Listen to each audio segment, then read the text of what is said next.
First off, before I begin, I'd like to just take a moment to acknowledge President Ficarrotta, how much we all appreciate you stepping up to serve as president this year, and what a great job you've done. Thank you.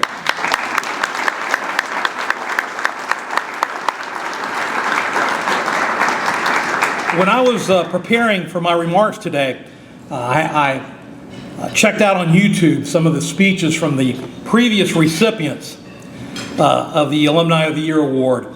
Although we came from different eras at Jesuit, in different walks of life, we all seem to have something in common. Humility at receiving this award, this recognition, and a strong sense of being undeserving of this recognition. Like those before me, I want to acknowledge how extremely and truly humbled I am, and I also share with them an overwhelming feeling of being so undeserving of this recognition. There are so many others who have given so much more of their time and so much more of their treasure to Jesuit than I could ever give.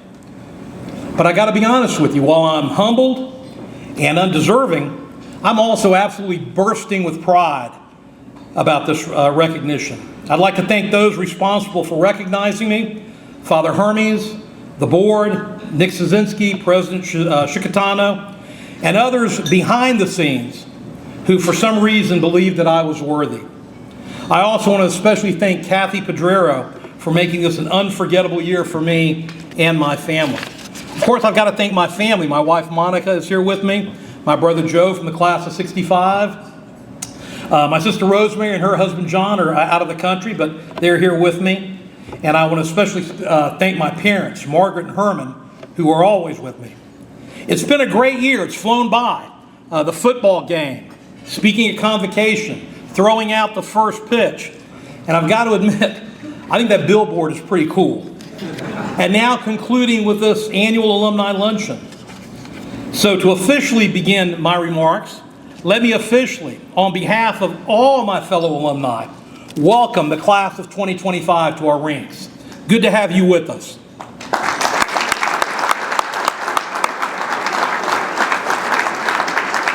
Welcome to this unique brotherhood. Gentlemen, look around at the classmates who are seated at your table with you. These are going to be your best friends for the rest of your life. Now, sure, you're going to make friends in college. Sure, you're going to make friends throughout your career. But these are the guys that are going to be there with you no matter what, to celebrate with you the joyous milestones and events in your life that lie ahead. But more importantly, these are the guys that are going to be there with you through times of trouble, times of sorrow, times of loss. I am so honored to have so many of my classmates from the class of 1976 here to celebrate this milestone with me. Many came from Minnesota, from Washington, D.C., traveled here to share this with me. Those are the kind of guys that are going to be your friends, that are with you through thick and thin. They remain my best friends. They've been there with me through all the highs, and more importantly, they've been there with me through the rough times of my life. Thank you, guys. But this unique brotherhood spans beyond just your own classmates. This is a big brotherhood, about 125 years worth. I've got some of my brother Joe's classmates from the class of '65 here with me, Matt Greco and Judge Jimmy Dominguez. I've got friends from other classes as well, guys who made me sing the fight song in the alma mater in the cafeteria. I don't know if the seniors still make the freshmen do that or not, but I've got a couple of those guys here with me as well. You know, I'm a retired judge, and I spent a lot of my time on the criminal bench. And you rule on motions to suppress. But I've got a confession I've got to make to you all. When that Jesuit magazine comes in, I look at it, and the first thing I do is look at the alumni section. I look at the 70s section, people from my era. I look at the classes before mine, from the 50s and 60s. I look ahead to you young guys, those who came after me. I take pride in reading about the accomplishments of all my Jesuit brothers. In the course of life, I guarantee you that you will be interacting with other Jesuit graduates, doctors, lawyers, businessmen, priests. I'm honored to have my pastor here, Father Lynn from Christ the King. It means the world for me to have him here with us. You might even have to appear in front of a judge from Jesuit High School. So be careful. You will see that you will have it's just hard to describe. Just a very unique bond that other high schools, other groups just simply do not have. I've had the opportunity this year to spend some time on campus. My fellow alumni, if you haven't been on campus recently, go and visit. The Jesuit campus is amazing. It struck me how much it had changed since the 1970s. But what really struck me was that while there are lots of new and impressive buildings, an art center, a science center, you realize that that is only brick and mortar. They're impressive and they're important, but what was most important was the exact same as it was back in the 1970s. Yes, there's a great faculty and great education. Yes, there's a great athletic program we all take pride in. But the spiritual aspect of Jesuit is what sets us apart. We had St. Anthony's Chapel. It was beautiful, but it was a humble chapel. Now there's the breathtaking and inspiring Chapel of the Holy Cross. Like St. Anthony's, the Chapel of the Holy Cross is truly the center of the campus, geographically and spiritually. That spirit of Jesuit remains the same. The mission of Jesuit remains the same.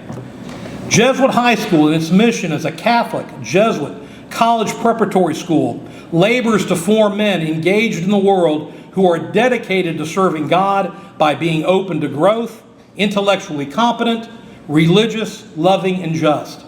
That's the mission statement for Jesuit High School. Jesuit has delivered on its mission with you. Class of 2025, you are beyond blessed and beyond fortunate. You've been given a great opportunity at receiving this Jesuit education. Your parents, your family, sacrificed for you. I know my parents, Herman and Margaret Ficarrotta, sacrificed for me. Now, I need to ask each and every one of the members of the class of 2025 to do me a favor. There's going to be a lot going on with your upcoming graduation. It's going to be a great time. It's going to be a fun time. And you all are going to be, deservedly, the center of attention. But I ask that you take a moment, find some time, find some quiet time, and be sure to take your family aside and give your family a hug and tell them thank you. Many of you will be going away to college for the first time, going away from home for the first time. It's going to be, again, a very special time in your life. You'll see that Jesuit has truly prepared you for college. You're going to have a jump start on those others sitting in the classroom with you. But you've got to take the next step. There's still more to learn. One of the first challenges you're going to find is recognizing that suddenly there are actually girls sitting in the classroom with you. It's a little bit of a shock at first. Don't get too distracted. Work hard in college. Don't allow yourself to become complacent.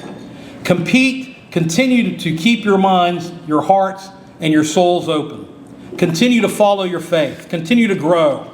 The foundation, the values, the character Jesuit has instilled in you will set you apart in all that you do. Jesuit High School has prepared you for anything life can throw at you. Continue to be humble, grateful, faithful, and strong. Continue to be that man for others, especially for those less fortunate than you. I graduated 49 years ago, the class of 1976. I wasn't the valedictorian, not even close.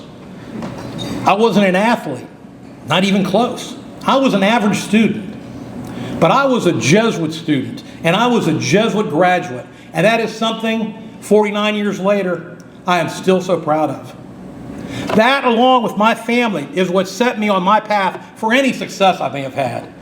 We were fortunate to have great teachers and coaches back then. Father Hartnett, Father Armstrong, Mr. Yendi, Mr. Peliquin, Mr. Charette, Mr. Sabin, Father Cack, Father Baker, Mr. Kennedy, Coach J.J. Fernandez, Coach Gordon Gibbons, Coach Dan Bonilla, Coach Bill Minahan, Coach Paul Straub.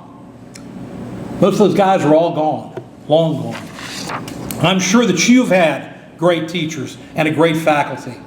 Work hard to make them proud. Our Jesuit High School was built on the shoulders of legendary Jesuits. Father Kennelly, Father Lashley, Father Elliott, Father Bradley, Father Doyle, Father Hartnett, Father Brew, Father Hermes. I've not yet had the opportunity to meet Father Jacobazzi, but I am confident that he is going to be on that list. Work hard to make those Jesuits proud of you. Most importantly, work hard to make yourself proud of you and your family proud of you. Jesuit has provided the groundwork for your future success. And I'm not talking about income or money in the bank, the house you live in or the car you drive. I'm talking about your self-worth, your values, your character, your happiness, your fulfillment in life, and most of all, being close to your family. We live in very, very challenging times. So much lies ahead for the class of 2025. There is so much that you can contribute and accomplish to make this world a better place. I want to close my remarks with some words from a Spaniard who I'm sure you all are familiar with. Inigo Lopez de Onaz y Loyola, of course better known as St. Ignatius of Loyola. I'm sure you all have read about him and studied about him at Jesuit. He was a minor noble, a soldier, who was wounded and then had a deep spiritual awakening. He became a priest, and then along with Peter Faber and Francis Xavier, founded the Society of Jesus, the Jesuits, in Paris in 1541. Of course, we're all familiar with the motto of the Jesuits. We used to have to write it on the top of our papers.